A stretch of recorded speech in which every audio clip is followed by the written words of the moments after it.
우리 오늘 사도행전 17장 10절로 34절 공부합니다.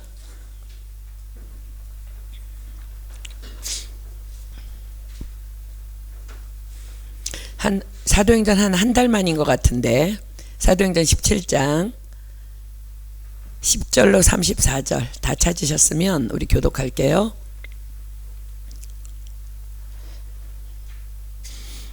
사도행전 17장 10절로 34절입니다. 제가 한 절 읽고 여러분들 한 절 읽고 교독할게요. 밤에 형제들이 곧 바울과 실라를 베레아로 보내니 저희가 이르러 유대인의 회당에 들어가니라.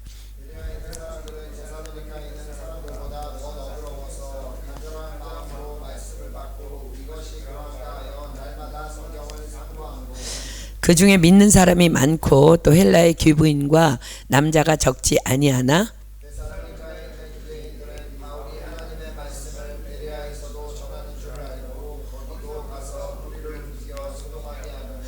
형제들이 곧 바울을 내어보내어 바다까지 가게 하되 실라와 디모데는 아직 거기 유하더라.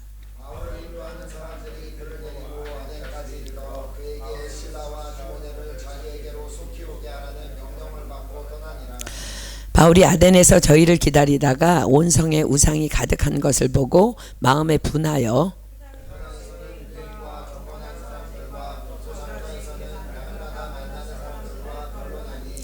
어떤 에비구레오와 스토이고 철학자들도 바울과 쟁론할세 혹은 이르되 이 말장이가 무슨 말을 하고자 하느냐 하고 혹은 이르되 이방신들을 전하는 사람인가 보다 하니 이는 바울이 예수와 또 몸의 부활을 전함을 인함이러라.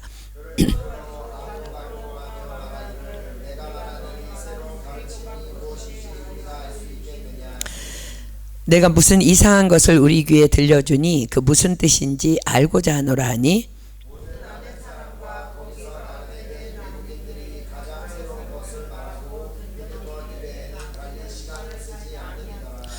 바울이 아레오바고 가운데 서서 말하되 아덴 사람들아 너희를 보니 범사에 종교성이 많도다.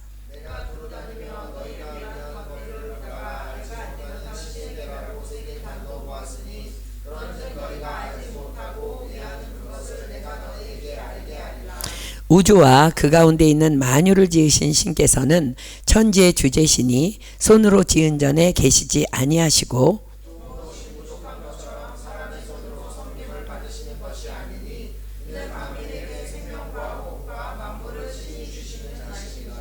인류의 모든 족속을 한 혈통으로 만드사 온 땅에 거하게 하시고 저희의 연대를 정하시며 거주의 경계를 하나셨으니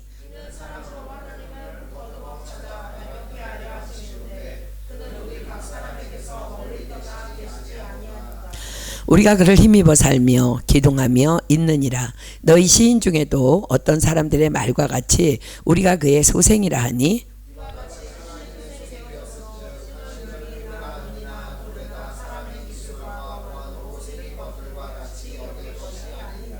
알지 못하던 시대에는 하나님이 허물치 아니하셨거니와 이제는 어디든지 사람을 다 명하사 회개하라 하셨으니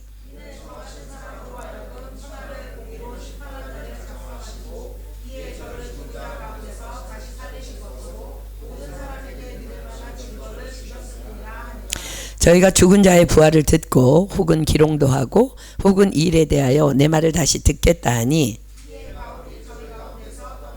함께 읽습니다. 몇 사람이 그를 친하여 믿으니 그중 아레오바고 관원 디오누시오와 다마라라 하는 여자와 또 다른 사람들도 있었더라. 아멘. 오늘 본문은 바울 일행의 베레아와 아덴에서의 사역에 대한 기록입니다. 자, 우리 지금 계속 공부하고 있는데 왜 바울 일행이 베레아로 오게 되었어요? 여러분들 기억하십니까? 아시아에서 제2차 전도여행을 하던 사도 바울 일행은 복음을 전하기 위해 부단히도 힘쓰지만 자꾸 복음의 길이 막히는 어려움 앞에 서게 됩니다. 그러던 중에 드로아에서 바울이 밤에 환상을 보게 되죠. 어떤 마게도냐 사람 하나가 서서 마게도냐로 건너와서 우리를 도우라 하는 환상이었습니다. 비로소 바울 일행은 먼저 마게도냐로 가야 하는 것이 하나님의 뜻이었기 때문에 우리의 아시아에서의 사역이 자꾸 막혔었구나, 그것을 깨닫고 마게도냐로 들어갑니다. 드디어 유럽 땅 마게도냐의 첫 성인 빌립보에서 복음을 전하던 중에 그곳에서 만난 귀신 들린 여종, 즉 점보는 여종이죠. 그 점으로 그 주인에게 크게 이익을 돌리던 그 여종 안에 있는 귀신을 예수 그리스도의 이름으로 쫓아내어준 그 사건으로 바울과 실라는 그 여종의 주인들의 고소로 옥에 갇히는 고초를 당하게 됩니다. 그리고는 그곳에서 쫓기다시피 하여 데살로니가로 들어갑니다. 그러나 데살로니가에서도 복음을 전하던 바울 일행은 유대인들의 시기로 체포될 위기에 처하게 되자 다시 그를 돌보던 야손과 형제들의 도움으로 베레아로 들어가게 된 것입니다. 자, 이제 베레아로 들어왔습니다. 본문으로 갑니다. 10절입니다.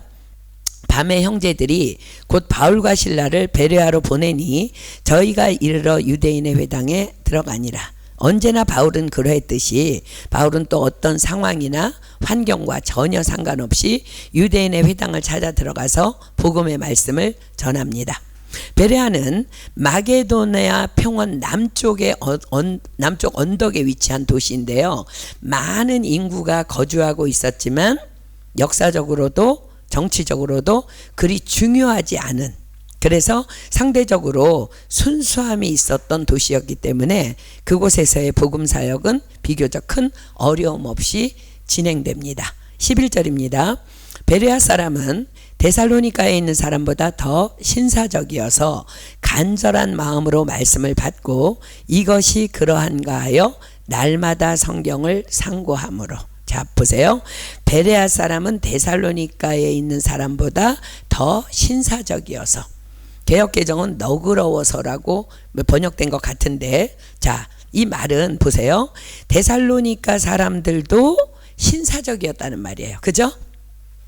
그렇습니다. 데살로니가 사람들도 신사적이었는데 베레아 사람들은 그들보다 더 신사적인 사람들이었다는 거예요. 자, 신사적이어서, 신사적이라는 말의 원어적 뜻은 넓고 고상한 마음의 소유자, 열린 마음의 소유자라는 말입니다. 즉 신사적이라는 것은 진리를 대하는 태도가 열려있고 진지하다는 것을 의미합니다. 그래서 그들은 간절한 마음으로 말씀을 받고 이것이 그러한가 하여 날마다 성경을 상고함으로라고 성경은 기록하고 있습니다. 그렇습니다. 진리를 대하는 태도가 열려있고 진지하다는 것, 그것은 결코 무비판이나 맹목적인 것을 의미하지 않는다는 것을 보여주는 말씀입니다.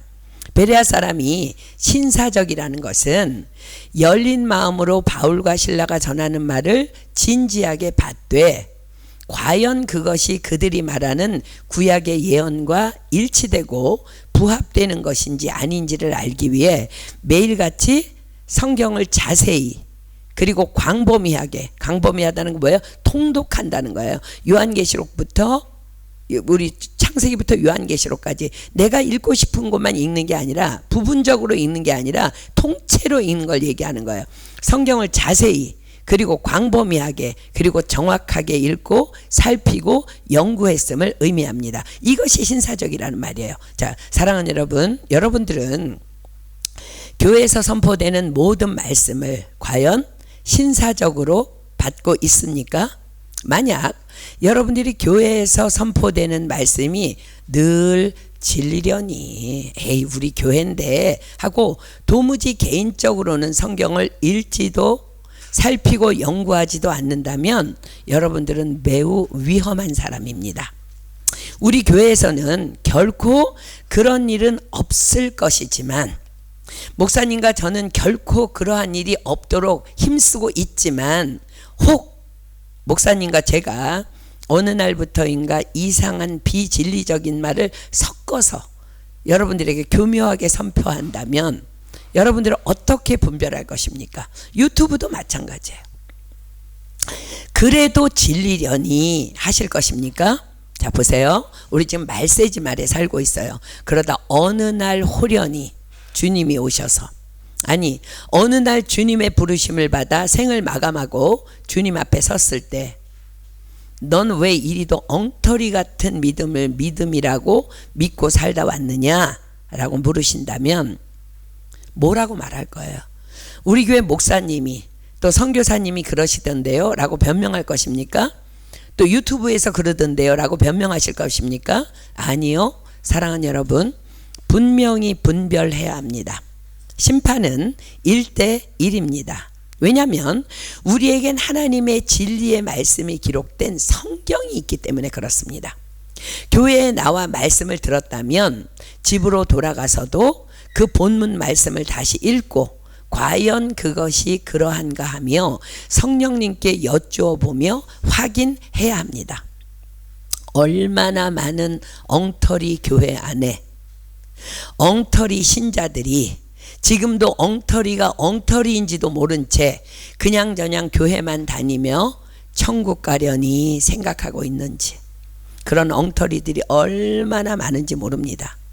정신 똑바로 차려야 합니다. 오늘 본문의 베레아 사람들의 이 기록은요, 여러분들이 바로 이런 신사적인 자들이 되어야 함을 분명하게 교훈하고 계시는 말씀인 것입니다. 자, 베레아 사람들이 신사적이었기 때문에 어떻게 했다고요? 다시 11절 봅니다. 베레아 사람은 데살로니가에 있는 사람보다 더 신사적이어서 간절한 마음으로 말씀을 받고 이것이 그러한가 하여 날마다 성경을 상고함으로 그렇습니다. 사랑하는 여러분, 말씀을 받을 때에는 간절한 마음으로 말씀을 받으십시오. 그리고 이것이 과연 그러한가 하여 날마다 성경을 상고하십시오. 이것이 없는 자들이 쉽게 어디에 빠져요? 이단에 빠지는 거야. 이단에. 위조 지폐 감별하는 분들이요, 그들이 위조 지폐를 감별하기 위해서 하는 일은요 딱 하나래요. 아무것도 안 하고 진짜 지폐만 본다는 거야. 매일 출근해서 퇴근할 때까지 진짜 지폐만 본다는 거야. 그러면은요 위조 지폐를 보면 금방 분별한다는 거야. 여러분 성경 말씀 안에 있는 그 말씀만이 진리예요. 때로는 선교사님도 선교사님의 생각을 섞을 수 있고요, 목사님도 목사님 생각을 섞을 수 있어요. 유튜브에 나오는 수많은 간증들 마찬가지입니다. 그러나 여러분들이 말씀, 진리식 말씀을 개인적으로 읽고 상고하고 베레아 사람들처럼 그렇게 신사적으로 신앙생활 할 때 여러분들은 반드시 옳고 그름을 분별하는 그 영적인 분별력을 갖게 될 줄 믿습니다. 아멘. 핑계할 수 없어요. 여러분들이 하나님 앞에 섰는데 송준호 목사가 그런 no. 여러분이 성경 가지고 분별해야 합니다. 아멘. 그러니까 오늘 말씀을 들을 때 정말 간절히 들으십시오.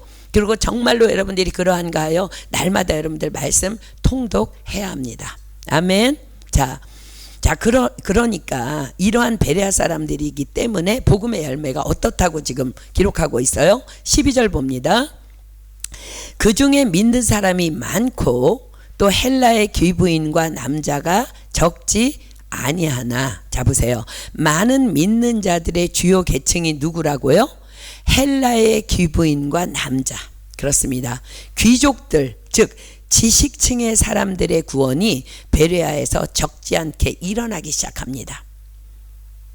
여러분들이 말씀을 받기 위해서 정말 여러분들이 하나님의 말씀은 지식의 근본이기 때문에 여러분들이 지식층에 있는 사람이라 할지라도 하나님 말씀 받아야 되는 거. 그럴 때에 여러분들 왜 여기 다 왔어요? 프랑스 왜 왔어? 좀 더 공부하려고, 좀 더 나은 사람 되려고. 그럼 여러분들이 그 일을 위해서 말씀 공부하고 말씀 읽고 말씀으로 무장해야 돼요. 그럴 때에 여러분 주변의 사람들이 저 사람은 정말 너무 똑똑하고 머리도 좋고 공부도 잘하고 정말 지식적인 사람인데 저 사람이 믿는 하나님 나도 믿어봐야 되겠다고 도전받지 않겠습니까? 지금 베레아에서는요 그들이 신사적이었기 때문에 주로 믿는 계층들이 지식층이었다는 거예요. 귀족들이었다는 거예요. 여러분들의 삶도 이런 구원의 역사가 일어나기를 축복합니다. 아멘. 그런데요 이 아름다운 사역의 현장에 또 불청객들이 들이닥칩니다. 자 13절 봅니다. 데살로니가에 있는 유대인들이 바울이 하나님 말씀을 베레아에서도 전하는 줄을 알고 거기도 가서 무리를 움직여 소동케 하곤 참 찔기죠. 데살로니가에서 겨우 야손에 의해서 빠져나왔는데 바울이 베레아로 갔대. 그리고 무리를 데리고 또 충동하러 온 거예요. 자, 14절 봅니다.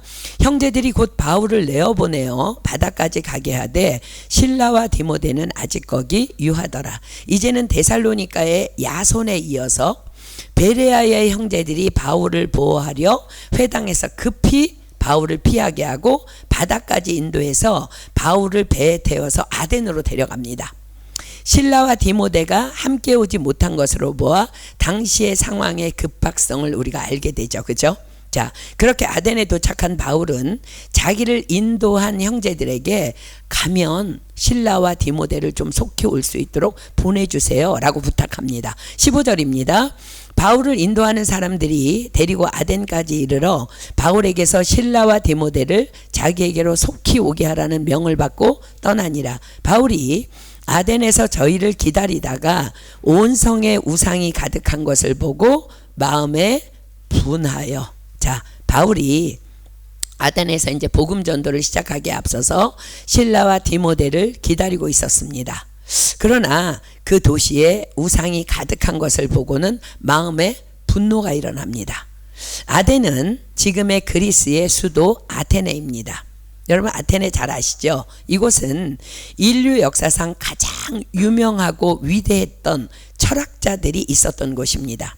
소크라테스, 플라톤, 제논, 아리스토텔레스의 고향이라고 불리우는 바로 이 지역으로 사도 바울이 들어가게 된 것입니다. 자, 우린 여기에서 하나님의 섭리 안에서의 두 가지의 진리를 발견하게 됩니다.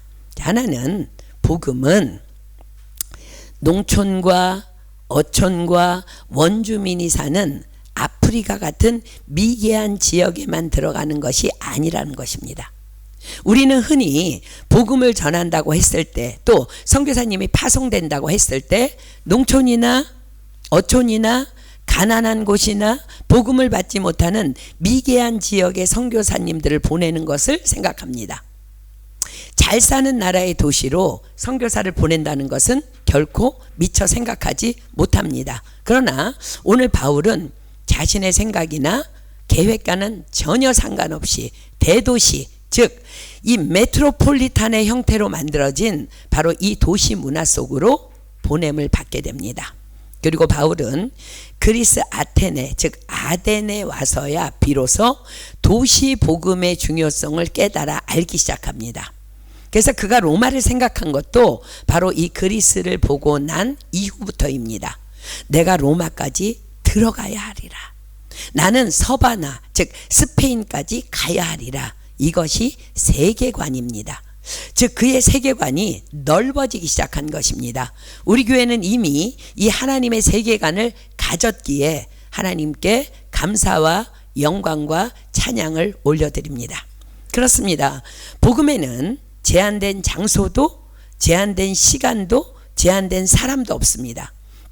전 세계 모든 인류에게 복음은 복음이 되어 전해져야 하는 것입니다. 땅끝까지 이르러 내 증인이 되리라. 그렇습니다. 하나님의 복음은 우리가 살고 있는 예루살렘을 넘어 온 유대를 넘어 사마리아를 넘어 땅끝까지 이르러야 하는 것입니다. 자, 두 번째 우리가 여기서 발견할 수 있는 또 하나의 진리는요. 자, 잘 보세요. 문학과 철학과 예술이 발달된 도시일수록 우상과 미신이 드글드글하다는 거예요. 참 아이러니하죠? 사랑하는 여러분, 과학 문명이 발달하고 지성이 발달되고 도시가 문화화되면 우상 없을까요? 결코 그렇지 않습니다. 아주 더 지능화된 우상들이 바글바글합니다. 미신들이 바글바글하다는 거예요. 최고의 지성은 최고의 미신과 통한다는 말이 있어요. 일본에 가본 사람이라면 누구든지 아주 쉽게 느끼는 것이 있습니다. 아니 가보지 않아도 우리는 매스미디어를 통해서 일본에 대해서 알고 있어요. 알 수 있는 게 있어. 뭐예요? 그곳에는 최고의 첨단 과학과 물질 문명이 우상과 미신과 절묘하게 혼합되어 있다는 것입니다. 일본에는 80만 잡신이 있다고 하죠. 이거는 제가 한국에서 이쪽으로 떠나오기 전에 30년 전 통계니까 지금은 더한 귀신들이 있겠죠. 그렇다면 미국과 유럽, 우리가 살고 있는 이 프랑스 땅은 어떻습니까? 우리가 선진국의 대명사라고 말하는 땅들은 과연 어떻습니까?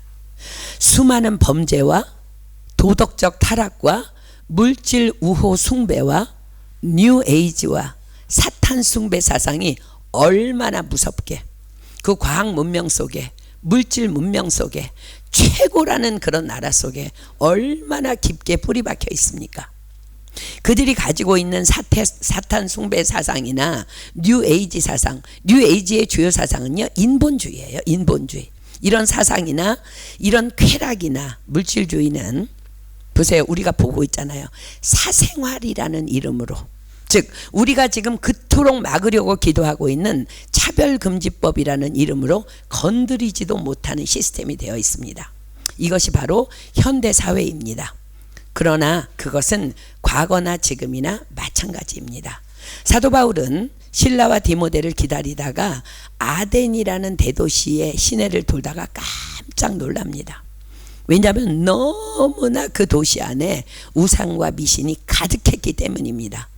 바울도 처음에는 아테네 시내를 이리저리 구경하면서 우와, 지금 어디 이스라엘 촌놈이잖아요. 이스라엘에서 온 사람이자 우와 구경하면서 그 장엄함에 놀라움을 금치 못했을 거예요. 그러나 그것은 우상과 미신이 도배된 타락의 끝을 달리고 있는 곳이었던 것입니다. 우리가 사는 파리와 너무 똑같죠.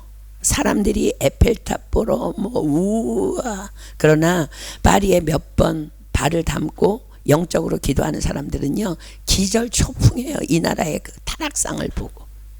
사랑하는 여러분, 우상이나 미신은요, 우리가 착각하면 안 돼. 미개한 자들의 전유물이 아니라는 것을 기억해야 해요. 우상과 미신은 모든 인류의 전유물인 것입니다. 깨어라, 근신하라. 사단마귀가 너희를 삼키려고, 두루 삼키려고 우르렁거리고 있다는 거예요. 무식한 사람은 무식하게 미신을 믿고 우상을 섬기고, 지능이 있고 유식하고 훈련된 사람들은 고도로 발달된 아주 지능적인 우상을 가지고 있을 뿐입니다. 그러나 결과는 마찬가지입니다. 하나님이 없는 인간에게는 두 가지 신이 있습니다. 자신이 우상, 즉 자신이 하나님이 되든, 아니면 세상의 모든 물질과 권력과 쾌락을 우상으로 갖든지 둘 중에 하나입니다. 사랑하는 여러분, 저는 이 얘기를 듣고 깜짝 놀랐는데요. 최첨단을 자랑하는 병원에서요, 새로운 기계를 들여놓으면 고사를 지낸다는 거예요. 최첨단을 자랑하는 새로운 비행기를 만들어서 그 비행기가 출항하기 전에 그 비행기를 갖다 놓고도 고사를 지낸답니다. 왜요? 그들에게는 하나님이 없기 때문에 그렇습니다.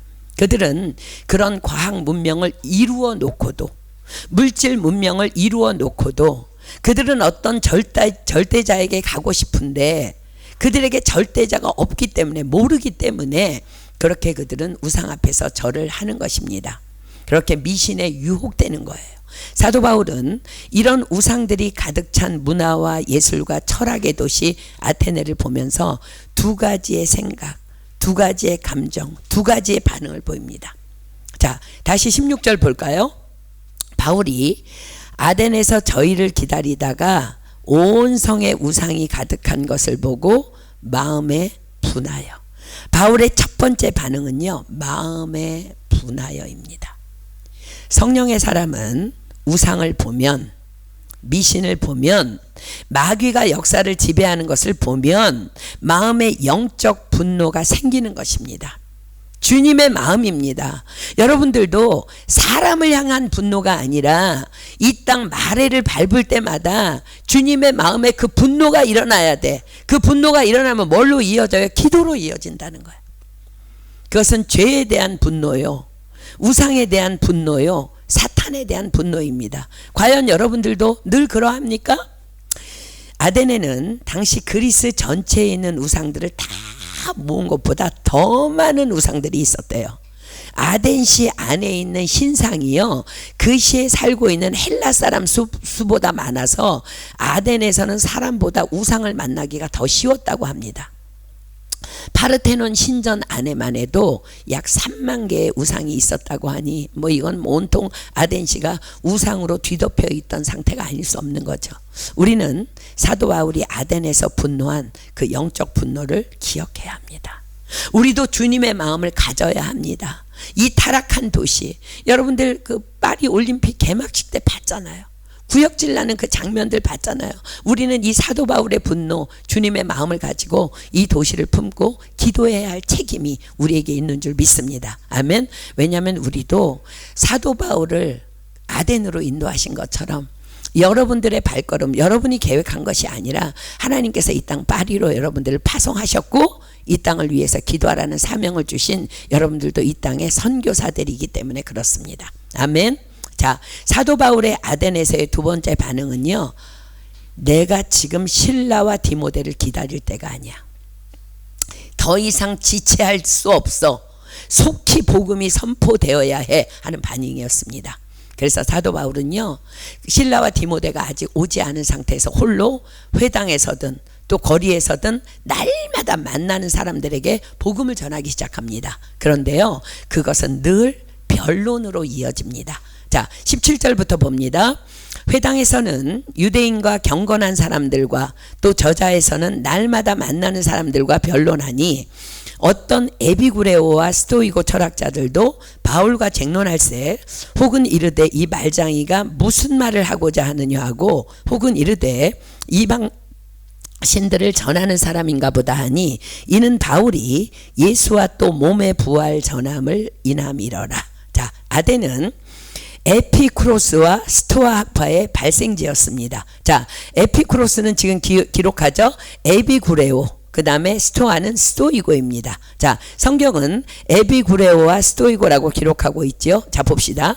에비구레오의 철학은요, 그 에피쿠로스라는 사람의 철학 사상인데 그는 쾌락을 인생의 주된 목표라고 생각합니다. 그런데 그 쾌락이라는 것은 유욕적인 것이 아니라 미신적인 공포, 죽음에 대한 염려, 그리고 모든 고통에서 벗어나서 평온한 상태, 즉 그가 주장하는 아타락시아라는 그 상태에 도달함으로 얻게 된다고 주장합니다. 그들은 신들의 존재를 부정하지는 않았지만 신들은 인간의 삶과는 아무런 관계가 없는 존재들로 생각합니다. 그 다음에 두 번째 스토이고, 스토아 학파입니다.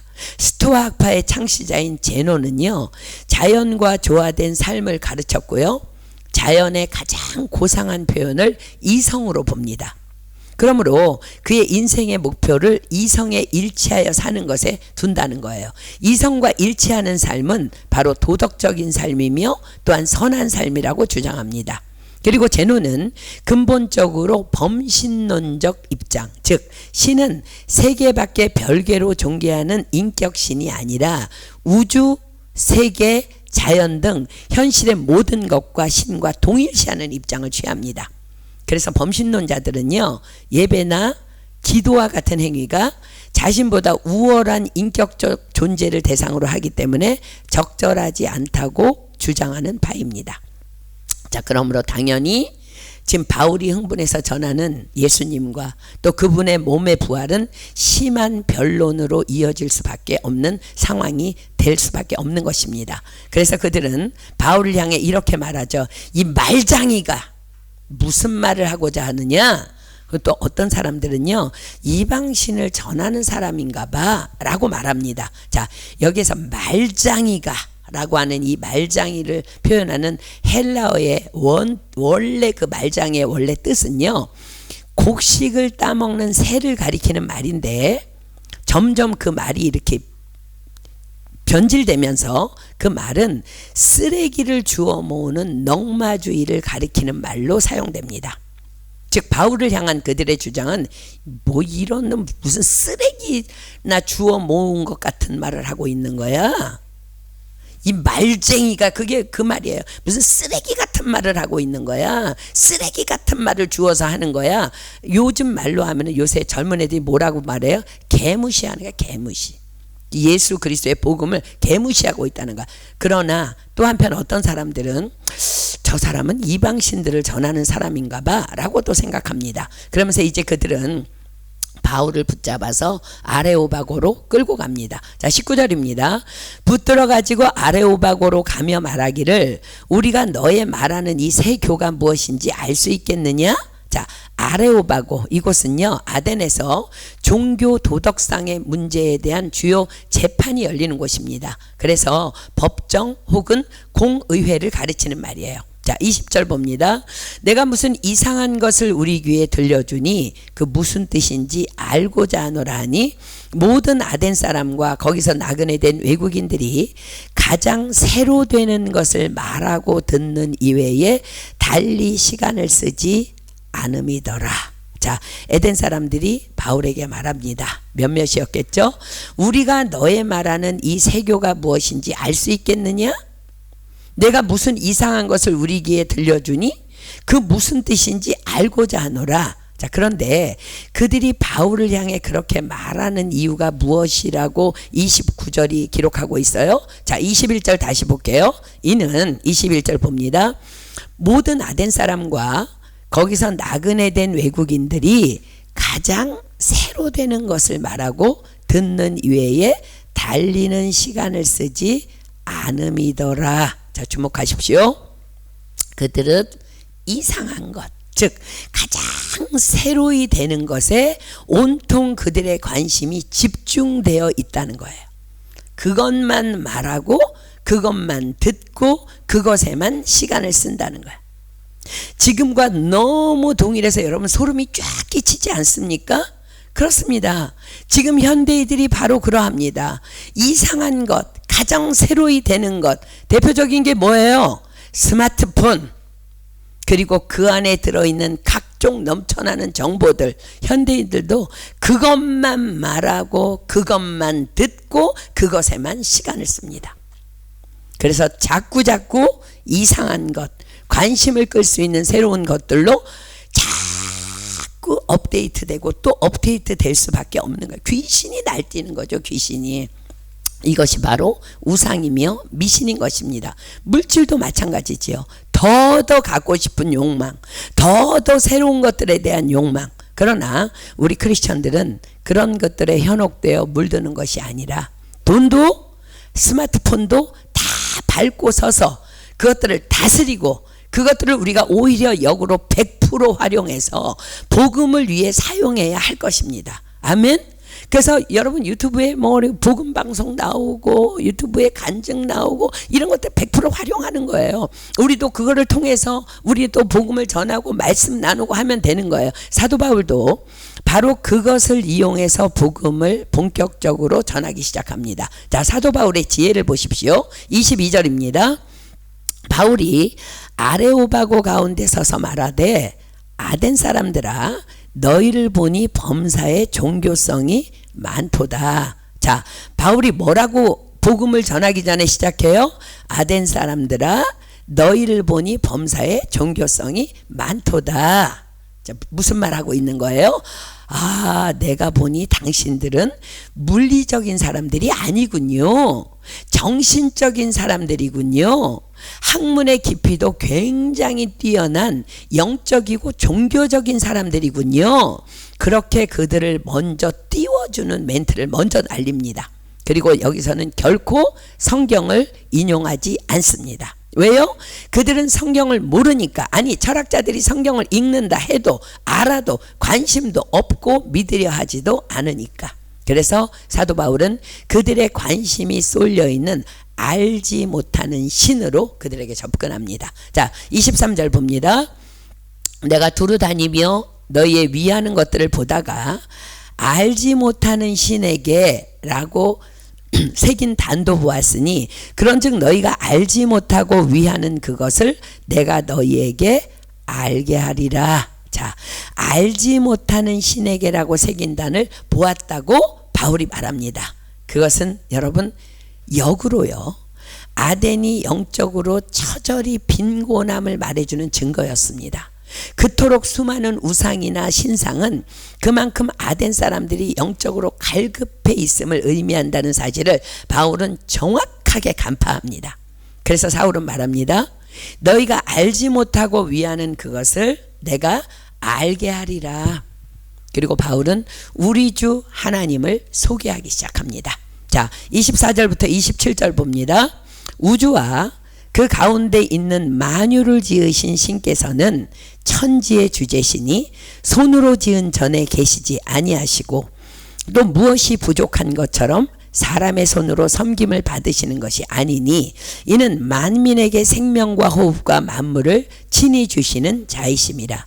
인류의 모든 족속을 한 혈통으로 만드사 온 땅에 거하게 하시고 저희의 연대를 정하시며 거주의 경계를 하나셨으니 이는 사람으로 하나님을 혹 더듬어 찾아 발견케 하려 하심이로되 그는 우리 각 사람에게서 멀리 떠나 계시지 아니하도다. 자, 사도 바울이 하나님이 어떤 분이신지를, 아니 그들에게는 너네들이 알고 싶어하는 그 알지 못하는 그 신이 누구인지를 내가 소개할게 하면서 5개로 나누어서 설명합니다. 첫째, 너희들이 그토록 원하는 알지 못하는 그분은 하나님이신데 창조주 하나님이시라고 말합니다. 자, 24절이 말하죠. 우주와 그 가운데 있는 만유를 지으신 신, 그분이 바로 너희들이 알지 못하는 신이라고 갈급해하는 신이라는 거야. 두 번째, 천지의 주제이시라고 말합니다. 24절입니다. 천지의 주제이시니 그분은 우리의 통치자이며, 주제가 뭐예요? 그분은 우리의 통치자이며 주권자이며 우리를 관리하시고 섭리하시는 분이라는 거예요. 세 번째, 그분은 사람의 손으로 지은 전에 계시지 아니하는 분이시라는 걸 말합니다. 24절입니다. 손으로 지은 전에 계시지 아니하고. 네 번째, 사람의 손으로 섬김을 받는 분이 아니라는 거예요. 25절이 말씀하죠. 또 무엇이 부족한 것처럼 사람의 손으로 섬김을 받으시는 것이 아니니. 다섯 번째, 모든 인류에게 생명과 호흡과 사람에게 필요한 모든 것을 공급해 주시는, 즉 만물을 친히 주시는 하나님이시다. 그분이 너희들이 알지 못하는 신이라고 갈급해하는 그 신이라는 것을 말합니다. 25절이 말하죠. 이는 만민에게 생명과 호흡과 만물을 친히 주시는 자이십니다. 자, 사랑하는 여러분, 이 하나님이 여러분의 하나님이심을 믿으십니까? 아멘? 아멘입니까? 그렇습니다. 여러분 잘 보세요. 그래서 예수님께서는요, 우리에게 너희는 이렇게 기도하라 라고 기도를 가르쳐 주신 거예요. 자, 우리 주님이 가르쳐 주신 그 기도로 한번 가볼게요. 마태복음 6장 6절로 13절입니다. 마태복음 6장 6절로 13절 다 핍니다. 지금 사도 바울이 소개한 그 하나님을 기억하면서 여러분들 주님이 가르쳐 주신 기도로 한번 가봅시다. 마태복음 6장 6절로 13절입니다. 너는 기도할 때에 내 골방에 들어가 문을 닫고 은밀한 중에 계신 내 아버지께 기도하라. 은밀한 중에 보시는 내 아버지께서 갚으시리라. 또 기도할 때에 이방인과 같이 중언부언하지 말라. 저희는 말을 많이 하여야 들으실 줄 생각하느니라. 그러므로 저희를 본받지 말라. 구하기 전에 너희에게 있어야 할 것을 하나님 너희 아버지께서 아시느니라. 그러므로 너희는 이렇게 기도하라. 하늘에 계신 우리 아버지여, 이름이 거룩히 여김을 받으시오며 나라의 임하옵시며 뜻이 하늘에서 이룬 것 같이 땅에서도 이루어지이다. 오늘날 우리에게 일용할 양식을 주옵시고 우리가 우리에게 죄 지은 자를 사하여 준 것 같이 우리 죄를 사하여 주옵시고 우리를 시험에 들게 하지 마옵시고 다만 악에서 구하옵소서. 나라와 권세와 영광이 아버지께 영원히 있사옵나이다. 아멘. 자, 예수님께서 말씀하십니다. 너는 기도할 때에 내 골방에 들어가 문을 닫고 은밀한 중에 계신 내 아버지께 기도하라. 은밀한 중에 보시는 내 아버지께서 갚으시리라. 자, 여기에서의 골방은 우리의 믿음의 골방을 의미합니다. 이 믿음은 이제 곧 설명할게요. 그리고 이것을 기억하라 하십니다. 구하기 전에 너희에게 있어야 할 것을 하나님 너희 아버지께서 아시느니라. 아멘입니까? 그러므로 너희는 이렇게 기도하라 하십니다. 어떻게? 하늘에 계신 우리 아버지요. 이것이 바로 우리의 믿음의 기도의 핵심이며 골방 기도의 진수입니다. 자, 볼게요. 자, 하늘에 계신이라는 고백 안에는요, 세 가지 의미가 함축되어 들어 있습니다. 첫째는 하늘에 계시는 온 땅에 충만하신 어디든 계신입니다. 온 땅에 충만하다면, 어디든 계시다면 하나님은 지금 어디 계셔요? 우리와 함께 계시겠죠. 그죠? 자, 시편 139편 다 갑니다. 시편 139편 7절로 10절. 시편 139편 7절로 10절입니다. 시편 139편 7절로 10절. 다윗이 고백합니다. 내가 주의 신을 떠나 어디로 가며 주의 앞에서 어디로 피하리이까? 내가 하늘에 올라갈지라도 거기 계시며 음부에 내 자리를 펼지라도 거기 계시니이다. 내가 새벽 날개를 치며 바다 끝에 가서 거할지라도 곧 거기서도 주의 손이 나를 인도하시며 주의 오른손이 나를 붙드시리이다. 자, 하늘에 계신이 뭐라고요? 온 땅에 충만하신, 어디든지 계시는, 그럼 그분은 지금 어디 계세요? 우리와 함께 계신다는 거야. 그죠? 그분이 하늘에 계신 하나님이라는 거야. 자, 두 번째 하늘에 계신 그 뜻은요, 만유 위에 계신입니다. 즉 온 우주 온 땅에 존재하는 모든 것 위에 계신 분입니다. 지존하신 하나님을 말하는 거예요. 시편 97편 9절입니다. 시편 97편 9절. 시편 97편 9절. 시편 97편 9절. 여호와여, 주는 온 땅 위에 지존하시고 모든 신 위에 초월하시나이다. 아멘. 자, 시편 113편 4절입니다. 시편 113편 4절. 여호와는 모든 나라 위에 높으시며 그 영광은 하늘 위에 높으시도다. 아멘. 자, 하늘에 계신이라는 뜻은 모든 우주 만물 위에 계시다는 거다. 셋째로 하늘에 계시는 우주 만물을 통치하시고 다스리시는 입니다. 자, 예수님께서 제자들에게 말씀하실 때 그 당시에 공생애 때는 주로 어떤 언어를 사용하셨어요? 아람어를 사용하셨어요. 그죠? 근데 아람어로 이 하늘에 계신 원어적 의미는요, 하늘에 앉으신입니다. 그렇습니다. 하나님께서 말씀하셨죠? 하늘은 나의 보좌요, 땅은 나의 발등상이니.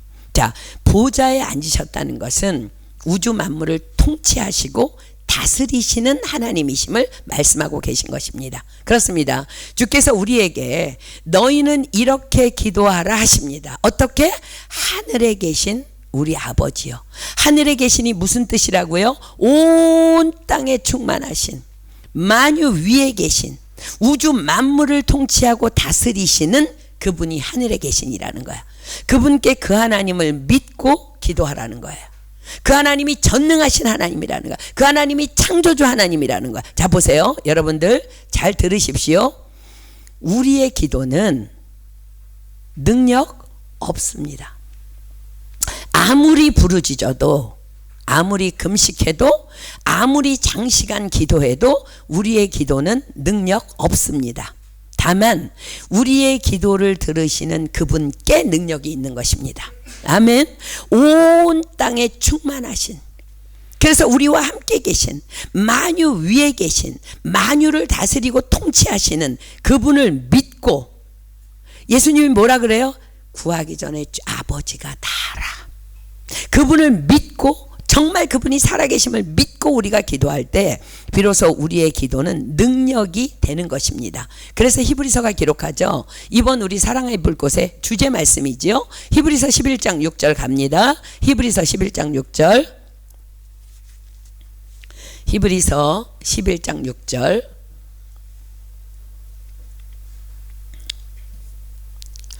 히브리서 11장 6절 믿음이 없이는 기쁘시게 못하나니 하나님께 나아가는 자는 반드시 그가 계신 것과 또한 그가 자기를 찾는 자들에게 상 주시는 이심을 믿어야 할지니라. 반드시 그가 계신 것과 어디에 계셔요? 하늘에 계신 우리 아버지요, 온 땅에 충만하신 만유 위에 계신 만유를 통치하시는 하늘에 계신 하나님을 믿는 것, 그 믿음으로 하나님께 나아가서 기도하고 예배하고 찬양하는 것이 믿음이라는 거야. 비로소 이것을 굳게 믿으며 그 믿음으로 기도할 때 우리의 기도는 응답되어지는 것입니다. 아멘. 여러분 다시 기억하십시오. 저와 여러분의 기도는 능력 없습니다. 다만 우리의 기도를 들으시는 그분께만 능력이 있으신 것입니다. 여러분 오늘 아침에 제가 말씀 묵상 보낸 거 다 읽었죠, 그죠? 받았죠? 가나안 여인이요, 예수님께 뭐라고 얘기해요? 다윗의 자손 예수요, 내 딸이 흉악한 귀신에 들렸나이다. 주님이 왜 응답하셨다고요? 그 여자가 예수님에 대해서 너무 정확하게 알고 있는 거야. 다윗의 자손 예수요. 왜요? 구약 성경에 예수님이 이새에 다윗의 뿌리에서 올 것을 말씀하셨잖아요. 그리고 그분은 꺼져가는 등불, 정말 꺼져가는, 정말 꺾이는 그 하나의 갈대, 상한 갈대도 꺾지 않는다고 약속하신 것을 이 가나안 여인이 너무 기가 막히게 알고 있었다는 거예요. 그래서 그 여자가 정말 다윗의 자손 예수요, 내 딸을 불쌍히 여겨달라 그랬을 때 예수님이 테스트하잖아요. 자녀의 떡을 개한테 주지 않아. 그러나 이 여자는 믿는 거야. 상한 갈대도 꺾지 아니하시는 하나님, 꺼져가는 등불도 끄지 않으신 하나님 앞에 올소이다. 그 부스럭이라도 개는 그 부스럭이라도 먹습니다 했을 때 예수님께서 뭐라 그래요? 여자야, 네 믿음이 크도다. 네 믿음대로 될지어다. 그 시로 그 딸아이의 귀신이 떠나가 버려요. 이것이 바로 하나님의 능력이라. 그러니까 우리 기도는요, 아무리 막 큰 소리로 부르짖고 막 40일 기도해도 능력 없습니다. 뭐가 능력 있다고요? 내가 믿음으로, 믿음의 대상으로 구하는 그 하나님, 그분에게 능력이 있기 때문에 우리가 그분이 누구인지 정확하게. 근데 하나님이, 예수님이 그분이 누구시라고? 하늘에 계시다는 거예요. 온 우주를, 온 땅에 충만하시고 온 우주 위에 계시고 온 만물에 계시고 만물을 통치하시는 그분이, 전지전능하신 그 하나님이 여러분들의 기도를 응답 안 해주실 리가 없잖아요. 그것을 믿는 것이 믿음이라는 거예요. 다만 우리의 기도를 들으시는 그분께만 능력이 있다는 것을 기억하십시오. 그리고 자, 중요한 하나만 더 살펴볼게요. 하늘에 계신 우리 아버지래요. 근데 그 하늘에 계신 분이 아버지야, 아버지. 아버지는요, 아람어로 아버지예요. 아빠예요. 그냥 우리가 막연해서 아버님 안녕히 주무셨으면, 이 아버지 아니고요, 아빠라는 거야, 아빠. 우리 사무엘이 아빠 그러면은 막 우리 목사님이 완전히 막 헬렐레 해가지고 막 뛰어가갖고 별거 다 해줘. 그분이 우리 아빠라는 거야, 아빠. 아람어로 아빠라는 거야.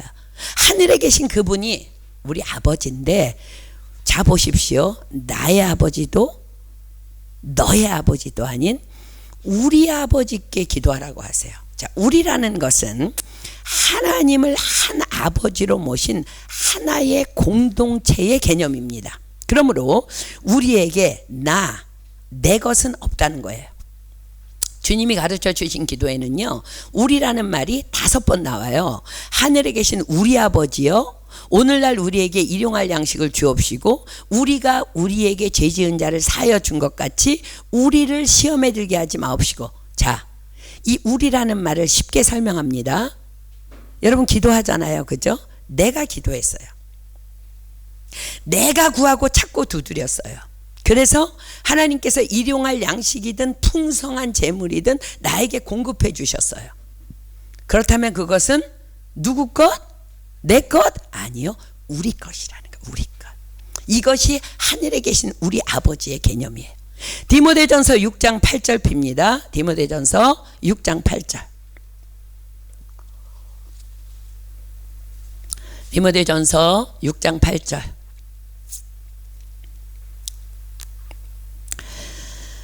디모데전서 6장 8절. 우리가 누가? 우리가 먹을 것과 입을 것이 있은즉 족한 줄로 알 것이니라. 자, 내게 먹을 것과 입을 것 외에 남도록 더 주신 것은 다 우리 거라는 거야. 우리 거, 내 것이 아니라 우리 모두의 거라는 거야. 그렇습니다. 이것이 바로 주님께서 가르쳐 주신 하늘에 계신 우리 아버지여 라고 너희는 이렇게 기도하라 하신 기도의 핵심이며 우리 크리스천의 본질의 삶, 본질적인 삶인 것입니다. 또한 이것이 아덴 사람들에게 이것이 아덴 사람들에게 소개한 하나님 아버지에 대한 전부입니다. 지금 사도 바울이 하나님은 어떤 분이고 5개를 나눠서 얘기했잖아. 지금 이거 얘기하고 있는 거야. 니네가 알지 못하는 그 신, 하늘에 계신 우리 아버지라. 우리 아버지, 우리라는 개념. 여러분, 그러니까 우리는요, 예수 그리스도를 믿고 한 아버지를 섬기는 한 나는 없는 거야. 나라는 개념은 없는 거야. 우리라는 거야. 우리. 아침에 우리 동독에서 영임 선교사님으로부터 기도 부탁이 왔는데요. 영임 선교사님이 지금 해야 되는 사역이 너무 많고 넘치고 움직일 수 없는 상황 가운데 어머니 아버지가 한꺼번에 암 판정을 받으셨대요. 그리고 아버지도 수술, 어머니도 수술하는데 도저히 자기가 어떻게 할 수 없는 상황에 있다고 기도 부탁을 해왔습니다. 여러분, 그 영임 선교사님의 어머니가 우리 어머니고요, 영임 선교사님의 아버지가 우리 아버지라는 걸 기억해야 돼요.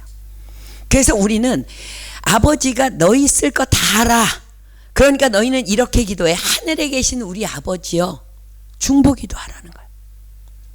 영임 선교사님 위해서 간절하게 기도 부탁합니다. 자기가 평안을 가지고 하나님께서 사람 붙이셔서 정말 도울 수 있는, 그리고 여호와 라파의 하나님, 그분 앞에 기도해 달라고 기도 부탁했는데 제가 마음이 너무 아팠어요. 움직일 수 없는 지금 상황에서, 선교사로서 움직일 수 없는 상황에서 부모님의 소식을 들었을 때 얼마나 가슴 아프겠어요. 우리의 일인 줄 믿습니다. 아멘.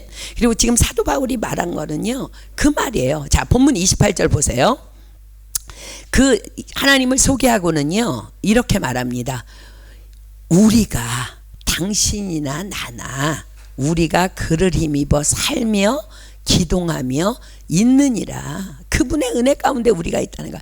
너희 시인 중에도 어떤 사람들의 말과 같이 우리가 그의 소생이라 하니 이와 같이 신의 소생이 되었은즉 신을 금이나 은이나 돌에다 사람의 기술과 고안으로 새긴 것들과 같이 여길 것이 아니니라. 알지 못하던 시대에는 하나님이 허물치 아니하였거니와 이제는 어디서든지 사람을 다 명하사 회개하라 하셨으니, 뭐예요? 내가 당신들에게 온 것, 이거 전하러 왔다는 거예요. 이는 정하신 사람으로 하여금 천하를 공의로 심판할 날을 작정하시고 이에 저를 죽은 자 가운데서 다시 살리신 것으로 모든 사람에게 믿을 만한 증거를 주셨음이니라 하니라. 그 증거가 뭐예요? 하나님이신 예수님의 십자가의 죽음과 부활을 얘기하는 것입니다. 그것이 증거라는 거예요. 자, 32절. 저희가 죽은 자의 부활을 듣고 혹은 기롱도 하고 혹은 이 일에 대하여 내 말을 다시 듣겠다 하니 이에 바울이 저희 가운데서 떠나매 몇 사람이 그를 친하여 믿으니 그중 아레오바고 관원 디오노시오와 다마라라 하는 여자와 또 다른 사람들도 있었더라. 자, 보십시오. 그러나 이것이 아덴에서의 열매였습니다. 몇 사람이 그를 친하여 믿으니. 그렇습니다. 아덴에서의 복음의 열매는요, 너무도 적었어요. 그게 도시 선교예요. 도시 선교. 문명이 첨단 과학이 부글거리는 그 도시 선교라는 거야. 그래서 역사학자들 중에는요, 바울의 사역이 아덴에서는 실패했다고 함부로 말하기도 합니다. 그러나 우리는 기억합니다. 하나님께서는 한 영혼이 천하보다 더 귀하다 하셨기 때문에, 그러므로 아덴의 사역은 몇 천하씩이나 얻은 성공적인 사역이었던 것입니다. 아멘입니까? 이 아덴에서의 바울의 사역을 공부하면서도요, 하나님께서 얼마나 우리에게도, 우리 교회 안에도 얼마나 큰 위로를 주시는지요. 우리도 이 프랑스 파리라는 우상 가득한 땅에서 여러분들 잘 버티고 정말 거룩을 몸부림치고 물들지 않기 위해서, 그것들에 물들지 않기 위해서 말씀과 기도로 무장하고 지금 잘 버티고 살고 있다. 하나님 여러분 축복하십니다 지금. 아멘입니까? 이 비록 눈에 보이는 열매는 작아 보이지만, 그러나 하나님께서는요 우리를 늘 칭찬하셔요. 잘하였도다 착하고 충성된 종아, 내가 작은 일에 충성하였음에 내가 많은 것으로 내게 맡기리니 내 주인의 즐거움에 참여할지어다. 아멘입니까? 그렇습니다. 이 파리 땅에서, 그것도 우리 프랑스 은혜교회 안에서 정말로 거룩을 몸부림치며, 여러분 우리 교회에서요 거룩하라고 외친다고 교회 떠난 사람 엄청 많아요. 지금 파리 시내 지나다니면요 선교사님이 수도 없이 만나요. 그들이 왜 떠난지 아세요? 거룩하라 그러니까. 우리 이 땅에서 거룩해야 한다고, 도덕적으로 영적으로 성적으로 거룩해야 한다고. 그러니까 난 이 교회 못 다니겠어, 떠나버린 거야. 그래서 우리 교회 안에 40명은요 400명의 군사예요. 이번에 포럼에서 만난 선교사님 한 분이요 제주도에서 우리 이제 이번에 행사하는 그 사랑의 불꽃 경험하셨대요. 근데 제가 보니까 어마어마한 인력에 어마어마한 물질에 어마어마한 것들이 투자되는데 파리 은혜교회에서 그걸 하신다고요? 네, 가능해요? 가능합니다. 왜요? 우리는 그리스도의 군사들이니까. 아멘.